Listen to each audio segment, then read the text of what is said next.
Your Excellency Akira Tsujiyama, Ambassador, Japan, Mr. Ruwan Chandra, Secretary of Ministry of Sport and Youth Affairs, Mr. Summa Navaratnam, the legend double international Sri Lanka, the Kushil Gunasekara, Chairman, Foundation of Goodness, Roshan Mahanama, the former captain of the Sri Lanka cricket team, Susantika Jayasinghe, Secretary General Maxwell De Silva, my colleagues, invitees, ladies and gentlemen. It gives me great pleasure to welcome you all for this new venture that we have started. And I must, at the very inception, thank my Olympic Committee, headed by none other than Maxwell De Silva, who engineered, requested every one of us to come up with something different. So thanks to everyone for putting up this. The Olympic Day was introduced in 1948 to commemorate the birth of modern Olympic in 23rd June 1894 in Sorbonne, Paris. The goal was to promote participation in sport across global, regardless of the age, gender, or athletic ability. Throughout history of the Olympic Games, we have celebrated many achievements. The Games have brought countries together, irrespective of caste, creed, or religion. The Games have always been catalysts for harmony and peace. I personally would like to think that it has almost become a platform to celebrate diversity and inclusion. However, above all else, the Games have celebrated the human spirit, that enduring flame within all of us, to reach beyond our grasp and to realize goals and dreams that we are still yet to receive. The power of the human spirit is more relevant today, now, in time where unprecedented calamity has befallen on us. Each of us hold the power to help humanity steer away from the many perils that the COVID-19 pandemic has thrust upon us.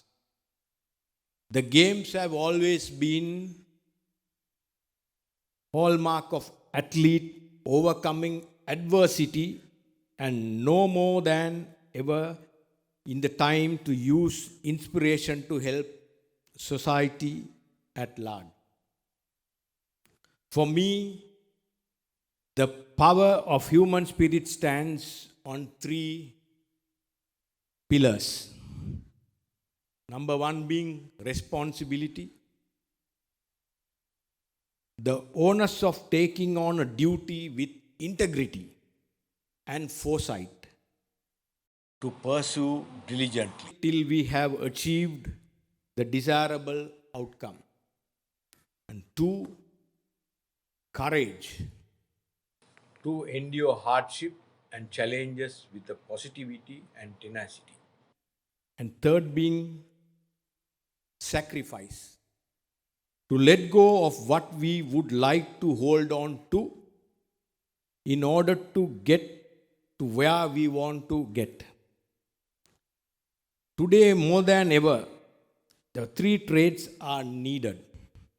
We need to take greater responsibility as ambassadors of sports to show society that there is light in the end of the tunnel, to show through our action how we conduct ourselves in post-COVID-19 world, to champion values of inclusion, and selflessness, to help those that truly are in need to inspire the world to care for thy neighbors as well as our fellow athletes. We need courage to change, which includes how we go about our business, as well as the courage to accept what we cannot change. How we did things before may not be the same way we go about doing things now and will mean change for all of us. We must have the courage to accept those changes and inspire the broader society to accept changes as well. All of us by now would have, in one form or other, sacrificed many things we took for granted before the pandemic. And moving forward, many things we would like to have had said and done may not come past. This sacrifice should lead us to going about doing what we do in a smarter, more effective manner while considering the collective responsibility to the society. The world is crying to get back to normal, and the part of normalcy is sports. Fans and athletes alike are screaming to get back to the center stage. This is our opportunity to demonstrate to the world how we do that with responsibility, courage, and sacrifice. We need to inspire as well as educate and become role models to bringing back that human spirit which has been dimmed by the pandemic. In this note, I like to plant the Me tree to symbolize a new beginning, a new start to a chapter in sport history, one that is symbolic of endearing human spirits. Thank you.